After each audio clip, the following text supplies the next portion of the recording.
Assalomu alaykum, hurmatli televizor ko'rguvchilar. Yaxshimsizlar? Dunyo Uyg'ur qurultiyi Tor televiziyasining kundalik xabarlar programmasiga hammanglar xush kelibsizlar. Men Iftixor Abdurashid. Bugun seshanba.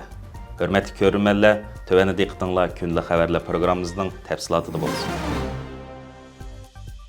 Dünya Uyghur Qurultayının reisi Turg'unjon Alovuddin 31 may kuni Yaponiyada elib berilgan bir haftalik faoliyatini boshlagan. Bu faaliyet jarayonida ikki partiyalik Yaponiya Uyg'ur parlament birlashmasining umumiy yig'iniga qatnashib, Sharq Turkistonning hozirgi vaziyati va davomlashayotgan qirg'inchiliklar haqida doklad bergan. Yaponiya parlamenti Uyg'ur do'stlik guruhining yig'ini Yaponiya parlamentida o'tkazilgan bo'lib, bu yig'inga Yaponiya parlament a'zolari va ularning katiblari, jurnalistlarni o'z ichiga olgan taxminan 40 dan ortiq odam qatnashgan. Yig'inda Uyg'ur do'stlik guruhining raisi ve Yaponiya parlament a'zosi Keiji Furiya Efendi ve Yaponiya Uyg'ur jamiyatining raisi Ahmadjon Letip efendilarning ichilish so'zidan keyin qurultay raisi Turg'unjon Alovuddin efendim Sharq Turkistonda davom qilayotgan irqiy qirg'inchilik, Xitoyning xalqaro jamoatchilikni aldash uchun elib berayotgan ta'tir tashviqoti ve Uyg'urlarning hozirgi vaziyati to'g'risida doklad berib o'tgandan keyin bu yig'inga qatnashgan parlament a'zolari va jurnalistlarning so'ragan savollariga astoydillik bilan javob bergan.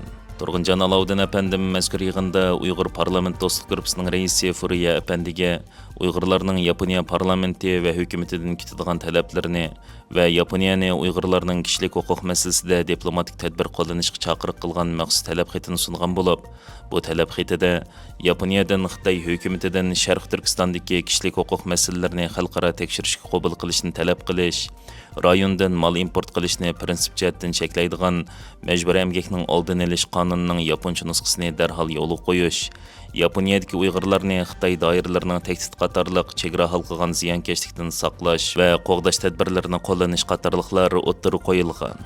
Furiya Efendi, garchi men o'zim Xitoyning jazosiga uchirgan bo'lsam-mu, Uyg'ur xalqini qo'llash pozitsiyam o'zgarmaydi deganlarni bildirgan.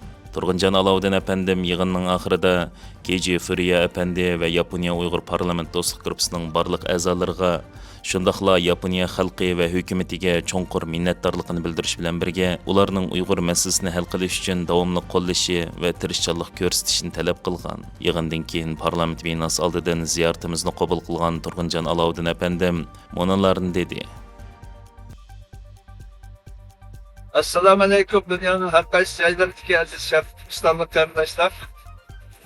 Yaponiyada oyun yig'inlarga ve bir yürüyüş faaliyetler katılış için Yaponiya poytaxti Tokyo'ga gidip kelgandik.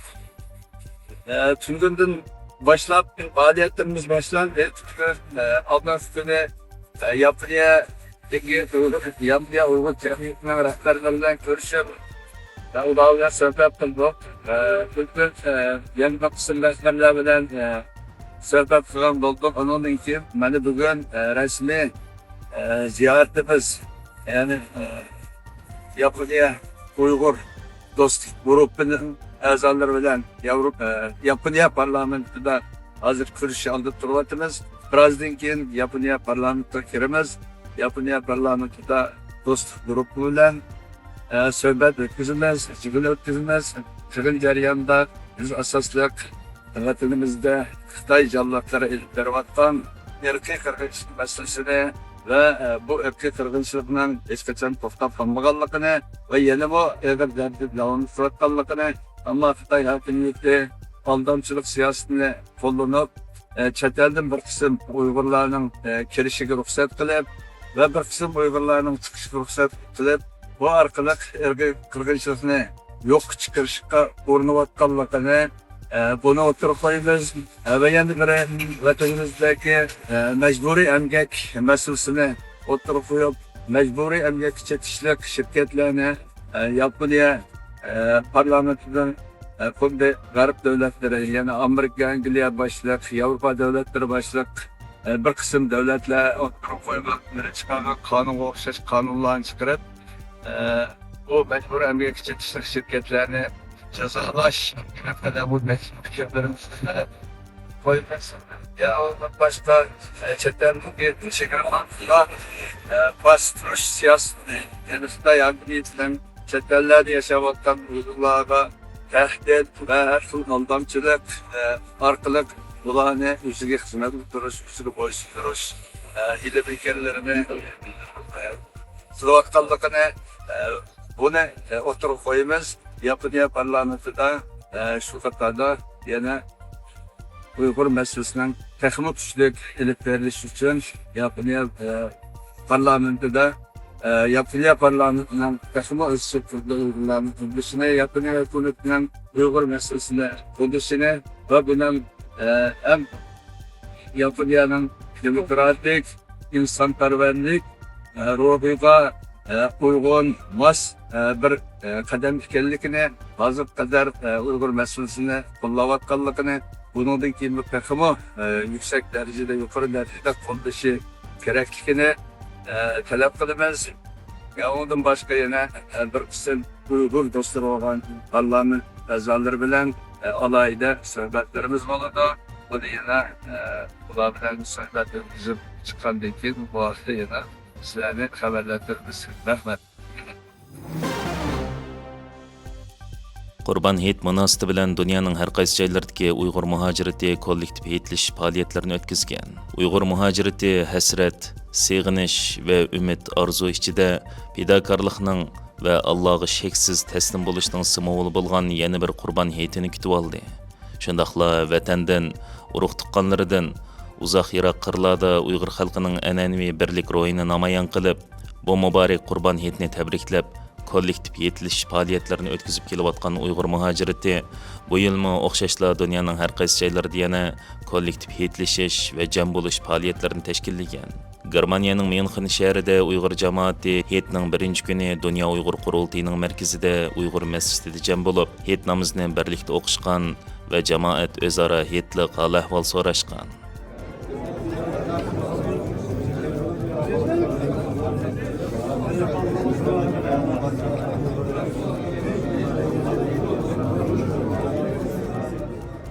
Shvetsariya Uyg'ur jamiyatining tashkillashida Shvetsariyada yashayotgan Uyg'ur jamoati 31 may kuni Shvetsariyaning Nöşetal shahrida Hayitlik jam bo'lish faoliyati o'tkazgan. Faoliyatga 100 dan ortiq kishi qatnashgan.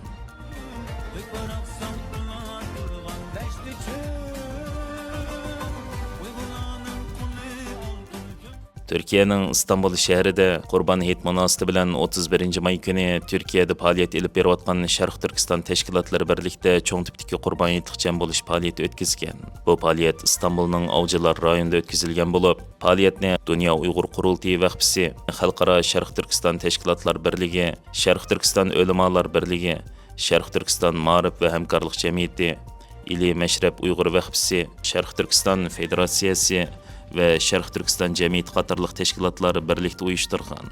istiyorum. Rabbim bizlere birlik nasip etsin. Aramıza ayrılık değil, muhabbet koysun. Oldi bilan Sharq Turkistonning ozodligi va mustaqillik kurashlari yo'lida qurbon bo'lgan barliq shahidlarning ro'yiga atib Qur'on tilovat qilish bilan boshlangan bu faoliyatda Dunyo Uyg'ur qurultiyining muavin raisi Abdurashid Abdulhamid, Xalqaro Sharq Turkiston tashkilotlari birligining muavin raisi Obulqosim Ahmadi, Sharq Turkiston ma'rif va hamkorlik jamiyatining raisi Musajon Er va Sharq Turkiston ulamolar birligining raisi Doktor Olimjon Bug'da, İli Meşrep Uyg'ur vaqfisining raisi Sulaymon Ko'ktog', Sharq Turkiston jamiyatining raisi Ali Salih, Sharq Turkiston federatsiyasining raisi Emir Hasan va jamoat arbobi Abduqodir Yapjon qatorliqlar ayrim so'z qilib, muhojirat Uyg'urlarning shundaqla Sharq Turkistondagi o'z vatanida bu muborak hayitni islomiy an'ana bilan tabriklashdan mahrum qolgan barliq xalqimizning Qurban hayitini tabriklash bilan birga bu muborak hayitni tabriklab o'tkaziladigan bundaq yig'ilishlarning muhimligi, Sharq Turkistonning mustaqillik kurashida birlik, ittifoqlik va hamkorlikning intayin muhim ehtiyoj va xalqliq omil ekanligini, bo'libmi bundaq an'analarni yosh avlodlarga yetkazish va davomlashtirishning ahamiyatini alohida ta'kidlashgan.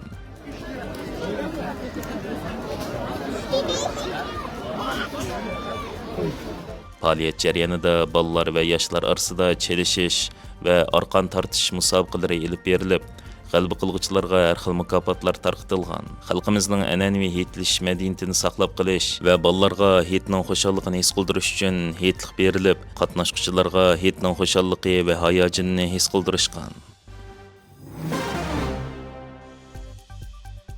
Yevropa İttifaqı Xitayning Uyg'ur majburiy emkiga chetishlik xalqarалық parcha setish supsi temoga bexatar bo'lmagan tovarlarni setish sababidan $230 million jarimani qo'ygan. Yevropa İttifaqı Uyg'ur majburiy emkiga chetishlik Xitayning xalqarалық parcha setish supsi temoga iste'molchilarga ziyon yetkazishi mumkin deb qaralgan bovoqlar o'yinchoqlari va boshqa mahsulotlarni sotganligi, shundaqla qonunsiz tovarlarni setishni bayqab cheklamaganlik uchun $230 million ortiq jarimani qo'ygan. Yevropa İttifaqı ijroiya organi bo'lgan Yevropa komiteti Temo şirketining Yevropa İttifaqıning raqamlik mulozimat qonuni va bu ittifoqning to'g'ri mashg'ulot qilishini nazorat qiladigan keng doiralik qonunlarga xiloflik qilganligini aytgan bo'lib, Temo şirketi 28 avgustgacha qonunga xiloflik qilmishlarni tuzatish planini topshirishi kerak. Yevropa komiteti Temo şirketiga qarata tekshirishni 2024 yili boshlagan. To'g'ri setiladigan mahsulotlarning bexatar emas, shundaqla saxta yoki qonunga xiloflik qilish qilmishlari og'ir, iste'molchilar, muhit ve adil raqobat uchun ziyonli deb qaralgan. Amaliy tekshirish natijasida tokka qachalaydigan narsalar asosiy bexatarlik siniqidan o'talmagan. Nurg'un bovoqlar o'yinchoqlarda bexatarlik xavfi ko'rilgan va o'yinchoqlarda qonuniy chekdan eshib ketgan, bolalarda nafas qisilish keltirib chiqaradigan ximiyalik moddalar bayqalgan.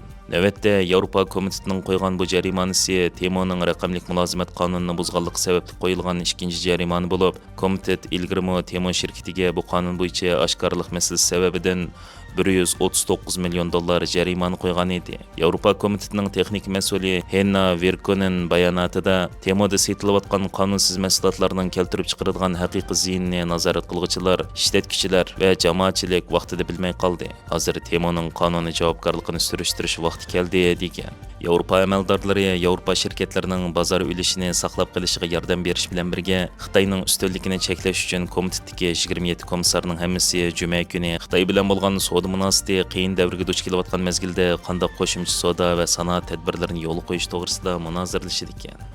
Hörmətli görürmənlər, yuqorida diqqətinizə günlük xəbərlər proqramımızın təfsilatını sunduq. Kelər qitimliq sanımızgacha görüşkiç aman bolğaysızlar. Stansiyamızın YouTube kanalına əza bo'lishni unutmang. Xeyr xoş.